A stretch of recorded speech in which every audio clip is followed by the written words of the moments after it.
Hey, what's cracking? How are you doing today? Hope that this video finds you doing well. Hope that everything, my friend, is going your way.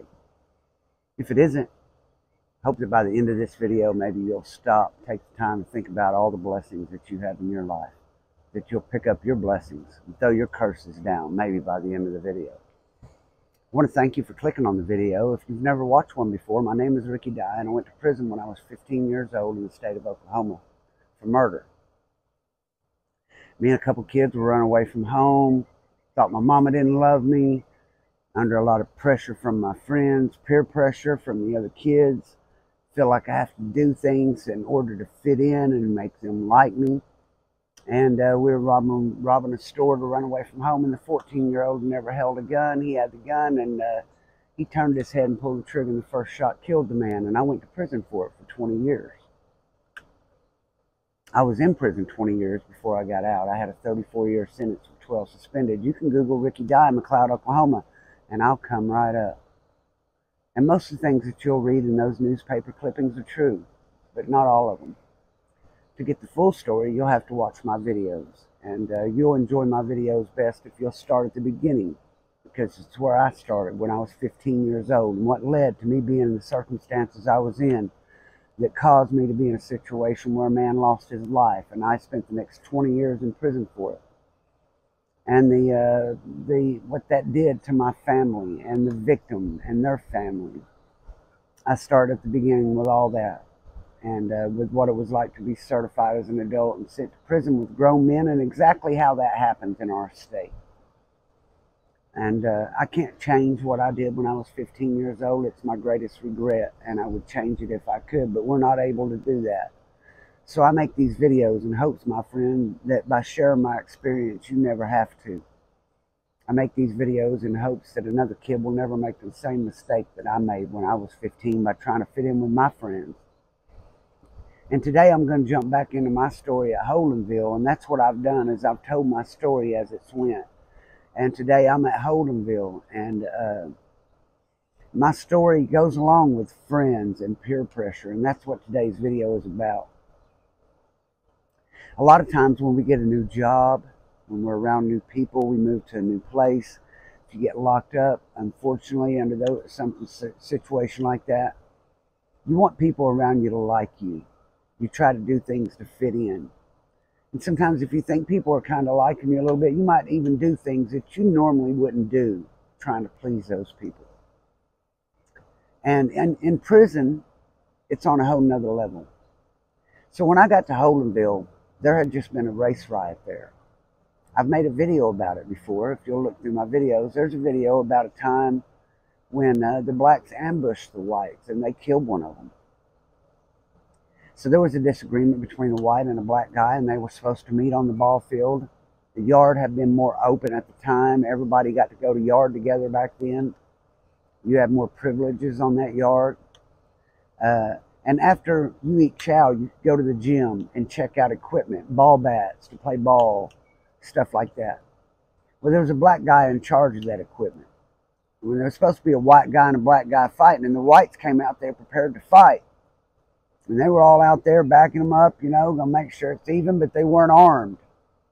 Maybe one of them had a little homemade shank, or maybe two of them did, but they were homemade shanks. But there was a black man that come in that worked on the streets, and he had control of that gym equipment. He was the guy with the keys. He would hire inmates to help him run it. He had a black guy that worked in there with him, so it's a black guy from the streets, but he was a thug. And he was tight with a lot of the black guys on the yard, and he let them check out all the ball bats and stuff. So the blacks had all the ball bats, and they also had real knives. They had lock blades that he had brought in and give to them. So they had real knives. And so when they got out there thinking there was going to be a fight, these white guys, all of a sudden these black guys started hitting them with bats and stabbing them. And they killed one of these guys that was in the Aryan Brotherhood. And so the yard was locked down over that for a long time. And then boom, here I get there as soon as it's over. And everything's locked down, and we're pretty much staying on our units. To keep them there, ain't no pretty much on your unit. You do stay on your unit. And I've told you in the other videos how big the day rooms are. And Holdenville and Cushing are identical except for different paint jobs. And in these day rooms, you've got 48 cells, 24 on the bottom, 24 on the top, 2 men in each cell. So there's 96 people in each day room. And there's 2 day rooms on every unit. And there's 5 units. But you mostly only see those 96 people in your day room because they just had a riot. So whenever it comes time to eat chow, they'll rack you out 1 day room at a time. So the people you go eat in the chow hall with are the people that you live around every day. And the only way you'll see anyone else is if their unit went to eat before you did. Say if the last unit on D unit just ate and they racked your day room out first, you'll see those guys in the chow hall as they filter out and you filter in. Or vice versa. If you were in the other day room, you'll see the other guys. Just depends on the order they do chow. So I told you that there was a young black guy at the other yard, and he was talking shit about me owing him when I got locked up. And he was the only one I said, fuck him, don't give him shit because of him talking shit.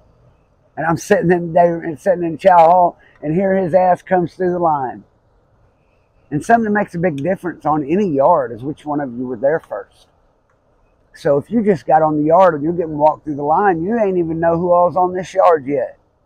Who's your friends, who's your foes. But if you've been there a while, you know who's who, you know who your friends are, who's going to ride with you. So if you just get on a yard, you're at a disadvantage. But he just got on that yard, and he got there, and he was going through line, and I guess he was talking about me. But as soon as we made eye contact, he was like, what the, dude, I went over and jumped that fucking line and went back there. Got in his fucking face, heard you said I caught out over owing you, and I didn't say you caught out, it was what people were. No, motherfucker, ain't no people my motherfucking ass. Did you say it? You think I caught out because of you, motherfucker? No, I don't think that, homeboy. So I ended up giving that dude his little canteen after he said that he didn't say that shit. He gonna walk around behind my back saying that shit. But all that's beside the point. But I had to tell you about that little guy. Because you meet people in there that you try to help them, and you think if you do something for them, then later on they'll do something for you. But what we make a mistake of all the time in our life is thinking that because we did something for someone, they'll do it for us. But that is not always the case, man. Just because you go out of your way to help someone does not mean they're going to do it for you. We're all built different, and we all think different. So when you make an assumption that someone's going to do something you want them to do, because that's how you feel and how you would do it, well, then you're fucking up off the bat, man. So you can never assume for anyone. All you can do is take them for what they are, man. Take them for what they do. When you love someone, you have to love them for the good and the bad, because you can't fucking change them. So whenever I got to Holdenville, that's the situation. That's how it is. And we're all locked in our day room, and they're escorting us to chow because they just had this racial riot. So there's tension between the whites and the blacks automatically anytime something like that's happened. You don't see whites and blacks in the same cell together. See, everybody's always packed up in groups. And what was going on, and what we're getting to the point of this peer pressure and friendships, is there's a lot of people who join a brotherhood and stuff because they want to feel that sense of belonging. And they want to feel like they're a part of something. And the Irish mob, we're going to touch on them a little bit today. The Irish mob, there's a lot of them, and they're nationwide. But you get little pockets of them out here on the streets, and they pull up other young white guys, and they patch them out, Irish mob. Well, when you get to prison, Irish mob aren't running anything in prison. There are some of them that are good guys that are pretty much given what they consider it giving them a pass. Because they're good fucking white boy, they give them a pass, basically. That's what they say, the UABs. Because the UABs run everything as far as whites are concerned. There's too many of them. Purely by numbers. They run things because of numbers purely. There are other brotherhoods in prison. There's one brotherhood that is older than UAB in prison.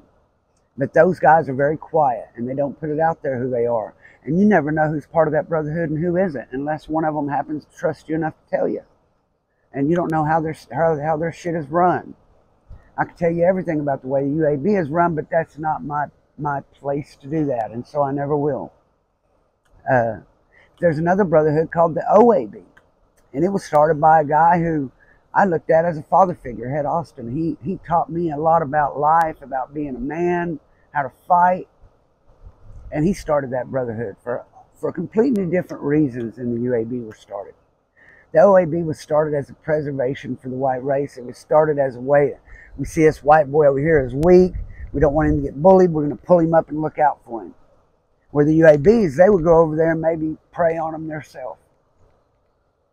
So there was a big difference between those brotherhoods.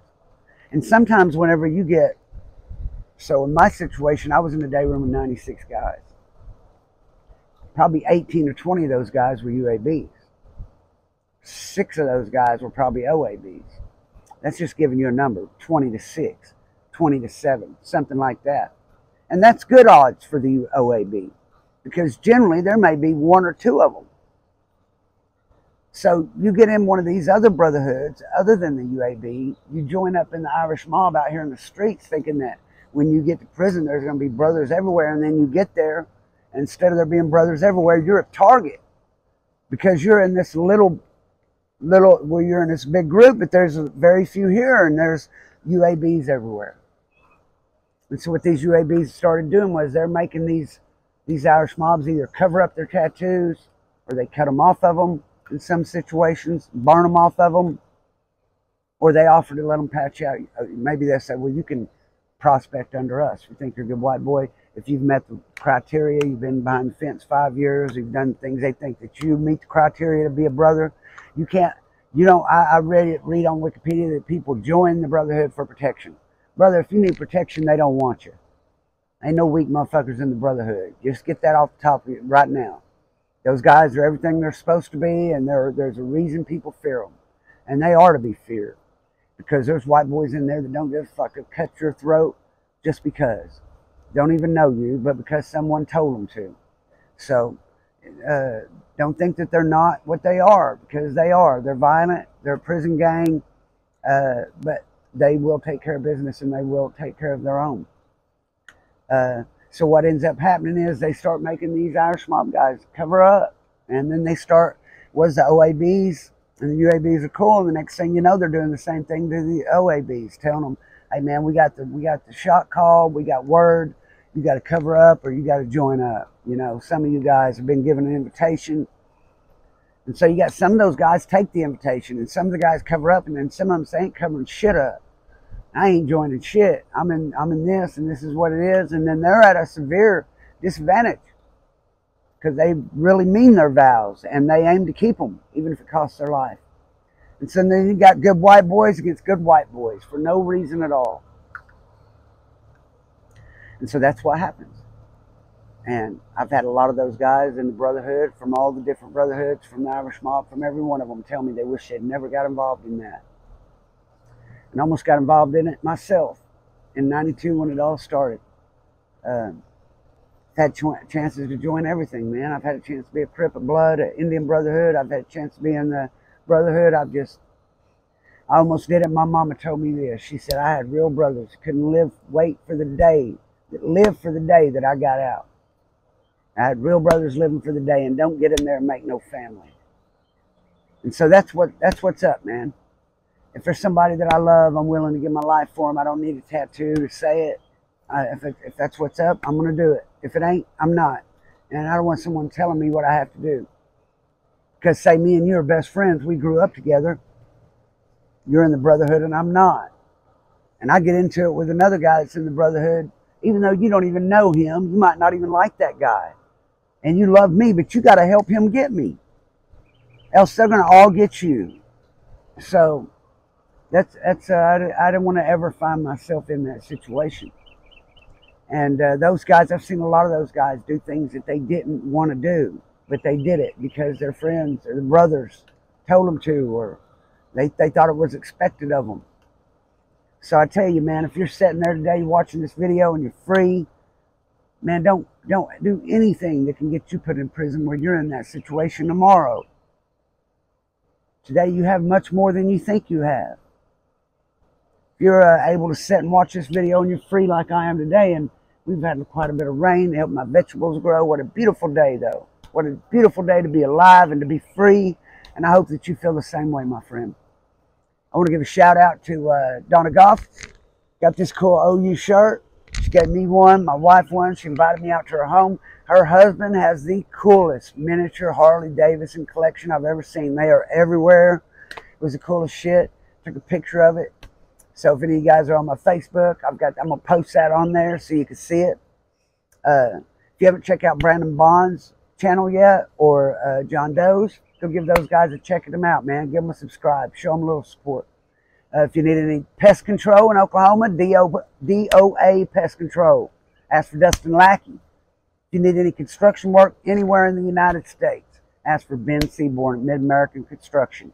Any construction work, they got you covered. Whether you want to build a business or build a home, it doesn't matter. Give them a shout out. Get an honest deal and you get your shit done right. Who else? Can't think right now. Sorry, man, if I'm forgetting you. Don't think nothing of it. It ain't because I don't love you. I'm just talking to a phone. So shout out to the riders and dyers. Riders who ride till the wheels fall off, and the dyers keep riding even when they do. Thank you guys. I love you the most. Hope that all you guys have a blessed day. Hope that you have a good one. And I'll see you in a couple days. Peace out.